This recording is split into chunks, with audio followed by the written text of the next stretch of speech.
We managed to catch up with Snoop Lion's manager, Ted Chung. Ted, thanks so much for doing this. Of course. Ted, is branding something you see more and more artists, managers taking on? I see them trying to take it on. It's not, it's an acquired skill, I feel, branding and marketing. And it's probably best for managers who excel at managing and traditional management to stay in that space and rather partner with a company like Cashmere Agency or another branding agency for that matter, so that they get the best skill set and service for their clients. What are the greatest opportunities that have occurred for music acts over the last 10 years? Well, I think in my business, a lot of which started out traditionally with hip hop, there were the opportunities in the beginning, like about 10 years ago, were more limited because I don't think that there was an acknowledgement by CMOs and the global territories as to the value of hip hop. But what analytics from YouTube and Twitter and Facebook have proven is that it's probably, from a cultural movement standpoint, one of the most dominant forces in global commercialism. And it impacts fashion trends, food trends, alcohol and beverage trends, maybe more so than any other music genre. EDM, I think, is actually fairly competitive as well, but with EDM you don't have a face necessarily that's a spokesperson, nor lyrics sometimes that can connect to certain products. So that's been the biggest thing I've seen over the past few years, is just how the typical blue chip companies are now working with artists, because managers like myself in my age group not only have become managers and now radio programmers, but they've also become CMOs at blue chip companies. So they grew up listening to Snoop Dogg, and why not have him involved, because he knows that, or she knows that their core demo now, even if it skews older or even if it's very young, is highly influenced by this genre. Is touring more important today than it was in the past? Absolutely.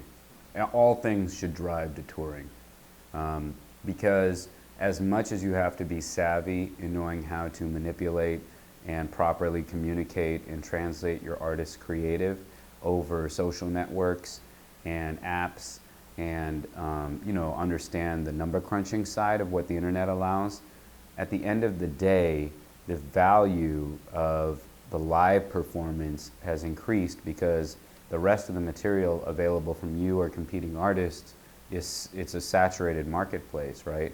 And the sort of what was the kind of consumption and the value of what you would pay to consume that music has now decreased. Not the value of music per se, but as opposed to, like, what I'm referring to specifically is like purchasing a music single, whether iTunes or purchasing an album on Amazon, or even still going to your traditional retail store.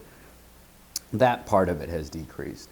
And because music's so readily available via Spotify, RDO, Daisy soon, the streaming aspect and subscription aspect of music, and being able to listen to whatever you like whenever you want, is so different now that the live music is what distinguishes one act from the other in a real significant manner, in my opinion. Like, you could have a really strong following online, but if you can't kill a live show, then or you don't have the production and everything that makes a live show amazing, you still don't remain as competitive as you could be and derive as much income as you could. How important is social media in an artist's career? I think that if you're going to do it, then be consistent. And what I mean by that is, you don't have to be the type of artist that's like every 5 minutes tweeting out, taking a shit, being in the shower, here's my family, here I am at home, here I am. Some artists do that, and if you're gonna do that, right? And do it across all your social networks. Or I'm just saying, do it cleverly, right? There are some artists who are going to basically be a lot more particular. Like, for example, an artist may just, put up on Tumblr one photo a week of something that is appealing to them. Maybe in the world of fashion, maybe in the world of fine art, and that's it.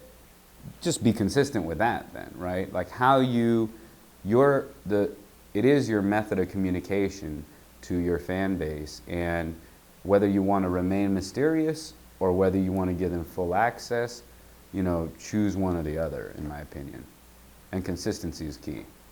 Okay, in that particular. And if you're not going to do it and just not be on social networks, do that, right? But then just don't be on it. You know, be clever about that element of it. Can it be detrimental or beneficial? Personally, right, as someone who like is an avid app user and really kind of scouring networks all the time for content or watching how people are communicating online, I still don't think a lot of artists have figured it out, right?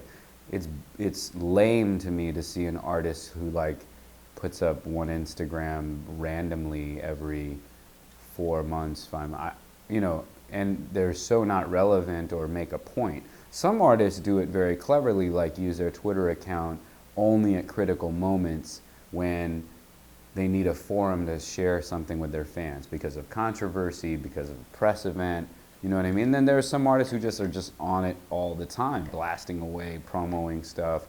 That's cool too.